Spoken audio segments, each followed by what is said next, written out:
ہم یہ نہیں دیکھتے ہیں کہ آج ہمارے گھر آنے والی ایک خاتون کیا اللہ اور اس کے رسول صلی اللہ تعالیٰ علیہ وسلم کے احکام پر چلنے والی، خدا سے ڈرنے والی، بڑوں کا ادب و احترام، رسول اللہ کی سنتوں سے محبت اور سنتوں پر عمل کرنے والی کوئی خاتون ہمارے گھر میں آ رہی ہے، اس کی طرف ہمیں کوئی فکر نہیں ہے۔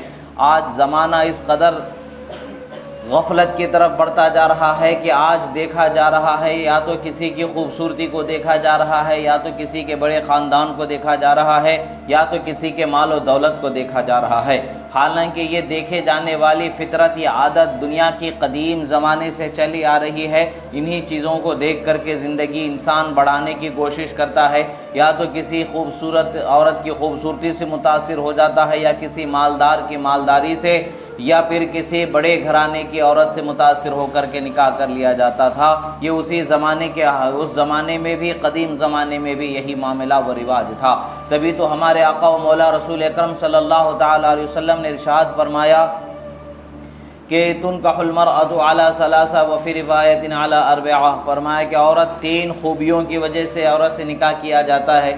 ایک روایت میں 4 خوبیوں کو اس میں ذکر کیا گیا ہے۔ وہ کیا ہیں؟ علی دینہا وعلی مالہا وعلی حسنہا وعلی حسبہا کہا گیا۔ یا تو اس کے مالدار ہونے کی بنیاد پر اس سے نکاح کیا جاتا ہے، یا تو اس کے خوبصورت ہونے کی بنیاد پر اس سے نکاح کیا جاتا ہے، یا بڑے بادشاہوں کے یا بڑے قبیلوں کے سرداروں کے بڑے بڑے گھرانوں سے جن کا تعلق ہوتا ہے، ان گھرانوں سے اعتبار کرتے ہوئے، بڑے خاندان کا اعتبار کرتے ہوئے نکاح کیا جاتا ہے، اور پھر یا تو دینداری کا اعتبار کرتے ہوئے نکاح کیا جاتا ہے۔ انسان کے لیے رسول اللہ صلی اللہ تعالیٰ علیہ وسلم نے بیان فرمایا کہ فَاظْفُرْ بِذَاتِ الدِّینِ، یعنی اگر تم کامیابی چاہتے ہو تو کامیابی نہ مالداری میں ہے، نہ خوبصورتی میں ہے، نہ بڑے اعلیٰ خاندانوں میں ہے، بلکہ اگر کامیابی اگر ہے تو دیندار خاتون کے اندر اللہ تبارک و تعالیٰ نے کامیابی عطا فرمائی ہے۔ اللہ کے رسول صلی اللہ علیہ وسلم نے فرمایا کہ فَاظْفُرْ بِذَاتِ الدِّینِ، دیندار خاتون سے نکاح کرو اور کامیاب ہو جاؤ۔ آج افسوس کی بات ہے کہ آج ہم دیندار خاتون کی طرف جستجو کرنے کی ہمت نہیں کر رہے ہیں۔ بات کیا ہے کہ آج ہم 100 گھر میں دیکھیں گے تو 100 گھر کے 100 بچیوں کو بھی اگر ہم دیکھیں تو اس میں شاذ و نادر ہی کوئی خاتون، کوئی بچی ایسی ملے گی جو دیندار، یعنی دینداری کی طرف اس کی پوری طریقے سے ہمیں چال چلن مل جائے۔ اکثر سے بیشتر زیادہ تر بچیوں کا حال یہ ہوتا ہے کہ انہیں نماز پڑھنا تک نہیں آتا ہے، انہیں قرآن شریف پڑھنا تک نہیں آتا ہے۔ اگر پڑھنا سیکھ لیا ہے، سیکھ بھی لیا ہے تو قرآن کے تلفظ جس طریقے سے، جس حرف کو ادا کرنا ہے، اس طریقے سے، جس طریقے سے قرآن کو پڑھنے کا حق ہے، اس حق کو ادا کر کے پڑھنا نہیں آتا ہے۔ اور یہ کبھی ہم نے سکھانے اور سیکھنے کی طرف توجہ نہیں کی، کہ کبھی ہم نے یہ کوشش نہیں کیا کہ بھئی اس کو سکھایا جائے، کبھی اس کو یہ کوشش نہیں کی گئی کہ بھئی اسے مسائل 100 مسالات بتائی جائے، کبھی یہ کوشش نہیں کی گئی کہ انہیں حلال و حرام کی تمیز بتائی جائے۔ آج حال کیا ہے کہ آج ہماری بچیاں کالج، اسکول وغیرہ میں زندگی گزار رہی ہیں، حلال و حرام کی تمیز ختم ہوتی چلی جا رہی ہے۔ جس طریقے سے غیر طبقے سے تعلق رکھنے والی نوجوان نسل کی جو خواتین ہوتی ہیں، بچیاں ہوتی ہیں، شراب و نشہ وغیرہ ان تمام چیزوں میں کوئی فرق نہیں کیا جاتا ہے، ان کے لیے ایک عام سی بات ہوتی ہے، ایک عام سے انجوائمنٹ ہوتا ہے اس کے اندر عمل کرنا۔ تو اسی طریقے سے ہماری خواتین اور ہماری بچیوں کے اندر بھی یہ وبا پھیلتی چلی جا رہی ہے۔ بات کیا ہے کہ آخر یہ بے راہ روی کیوں بڑھتی چلی جا رہی ہے؟ ہم نے اپنی بچیوں کو اللہ اور اس کے رسول کے حکام کی تعلیم دینا چھوڑ دیا ہے، ہم نے اپنے بچیوں کو شراب کی حرمت کو سمجھانا چھوڑ دیا ہے، زنا کی حرمت کو سمجھانا چھوڑ دیا ہے، حلال کی رغبت اور حلال کی برکت کو ہم نے انہیں سمجھانا چھوڑ دیا ہے۔ ہم نے انہیں کیا سمجھانا شروع کر لیا ہے؟ سائنس سمجھانا شروع کر لیا ہے، الجبرا سمجھانا شروع کر لیا ہے، انگریزی زبان سمجھانا شروع کر لیا ہے، میتھ سمجھانا شروع کر لیا ہے، اور دیگر جتنے بھی علوم و فنون ہیں ان تمام کی طرف ہم نے اپنی بچیوں کو مضبوط اور تام کرنا شروع کر لیا ہے۔ مینجمنٹ، ڈائریکشن وغیرہ ہر چیز کے اندر انہیں تام کر دیا گیا ہے۔ عام طور سے اگر کسی بچے کو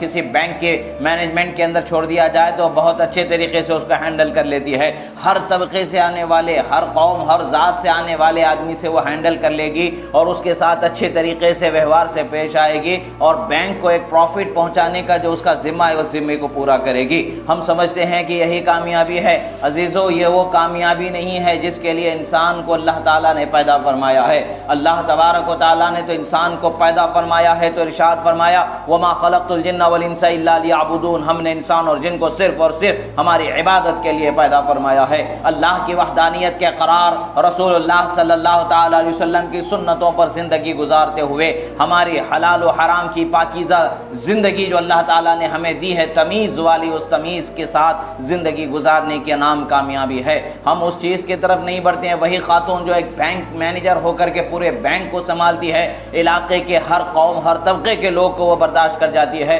مگر جب وہ خاتون گھر میں جا کر کے کسی کے زندگی گزارنے کی بات آتی ہے تو کبھی اس کو ساس ناگوار نظر آتی ہے، تو کبھی اور کسی گھر کے کسی فرد کی کوئی بات اسے ناگوار نظر آ جاتی ہے، کبھی شوہر ہی کی بات اسے ناگوار نظر آ جاتی ہے۔ زندگی کے اندر اپنی اتنی تلخی پیدا ہو جاتی ہے کہ رشتہ اس مقام پر پہنچ جاتا ہے جہاں سے دونوں کی ایک ساتھ زندگی شوہر بیوی کی گزرنا مشکل نظر آ جاتا ہے، ایک دوسرے سے علیحدگی کا کوئی نہ کوئی راستہ نظر آتا ہے، یا پھر وہ آزاد خیال اتنی ہو جاتی ہے کہ اسے اپنا شوہر ہونے کے باوجود مزید کی چاہت و طلب پیدا ہو جاتی ہے، حرام کی طرف وہ قدم بڑھانے لگ جاتی ہے۔ دنیا میں جس قدر اس کے قدم گرتے چلے جاتے ہیں اس قدر وہ دنیا کے عیش و عشرت اور حرام چیزوں کی طرف توجہ اور رغبت کرنے والی ہو جاتی ہیں۔ یہ چیز صرف عورت ہی کی نہیں بلکہ یہ چیز مردوں کے اندر بھی پائی جاتی ہے۔ جب وہی مرد جب اپنے زندگی کے لیے ایک جاب ہولڈر ہوتا ہے، جب کام کرنے والا ہوتا ہے تو وہ ہر قسم کی بات کو سنبھالنے برداشت کرنے والا ہو جاتا ہے، مگر جب وہ اپنے گھر پہنچتا ہے تو اپنی بیوی بچوں کی بات اسے ناگوار نظر آتی ہے۔ ان کی بات اور ان کی خوشیوں کا اہتمام کرنا، ان کا صحیح جواب دینا، تسلی بخش انہیں جواب دینا اسے ناگوار گزرتا ہے۔ وہ یہ سمجھتا ہے کہ تسلی بخش جواب نہ دینا ہی یہ میرا حق ہے، اور میں جو کہہ دوں، جتنا کہہ دوں، جتنا بول دوں، جتنا کہوں یا نہ کہوں، ہر اعتبار سے غلامی کی زندگی گزارنا یہ عورت کا حق ہے۔ یہ تصور جو عوام کے اندر بڑھتا چلا جا رہا ہے، آخر یہ تصور کیوں ہمارے اندر عام ہوتا جا رہا ہے؟ اس کی بنیادی وجہ یہ ہے کہ ہم نے اسلامی زندگی کو سیکھنا چھوڑ دیا ہے، تعلیمات اسلامیہ کو ہم نے حاصل کرنا چھوڑ دیا ہے۔ ایک زندگی گزارنے والے ایک انسان پر کیا کیا چیزوں کی ذمہ داریاں آ جاتی ہیں، ایک شوہر ہونے کی حیثیت سے کیا ذمہ داری ہے، ایک باپ ہونے کی حیثیت سے کیا ذمہ داری ہے، ایک بھائی ہونے کی حیثیت سے کیا ذمہ داری ہے، ایک بیٹا ہونے کی حیثیت سے کیا ذمہ داری ہے، ایک چچا ہونے کی حیثیت سے کیا ذمہ داری ہے، ایک دوست ہونے کی حیثیت سے کیا ذمہ داری ہے، ایک مومن ہونے کی حیثیت سے کیا ذمہ داری ہے۔ ہم نے ان تمام معاشی عائلی زندگی ہمارے دین کو اللہ تبارک و تعالیٰ نے مکمل بنا کر کے ہمارے لیے عطا فرمایا ہے۔ دین اسلام مکمل ہماری ہر زندگی کی ہر ضرورت کو پورا کرنے والا مذہب ہے۔ کسی بھی پہلو پر، کسی بھی جگہ پر ہمیں ارے یہ بات ہوتی تو اچھا ہوتا، ہمیں اس کے بارے میں پتہ ہوتا تو اچھا ہوتا، اس کی ہمیں حاجت نہیں ہوتی ہے۔ اللہ نے ہر چیز کو واضح قرآن میں بیان فرما دیا ہے، اور اس کے حبیب صلی اللہ تعالیٰ علیہ وسلم کی زبانی اس تمام احکام جو اللہ نے قرآن میں بتایا ہے، یا تو اس کی تفصیل، یا تو اس کی تفسیر، یا تو اس کی توضیح، یا تو اس کے بیان کو رسول اللہ صلی اللہ تعالیٰ علیہ وسلم کی زبان سے جاری فرما دیا ہے۔ کتاب و سنت ہمارے لیے اللہ تبارک و تعالیٰ نے قیامت تک کے لیے رکھا ہے۔ کتاب و سنت یعنی قرآن و سنت پر عمل کریں گے، قرآن و سنت سے اگر ہم زندگی جینا چاہیں گے تو ہماری زندگی کا ہر پہلو، ہر حصہ ہمارا منور و روشن، چمکتا ہوا دمکتا ہوا نظر آئے گا۔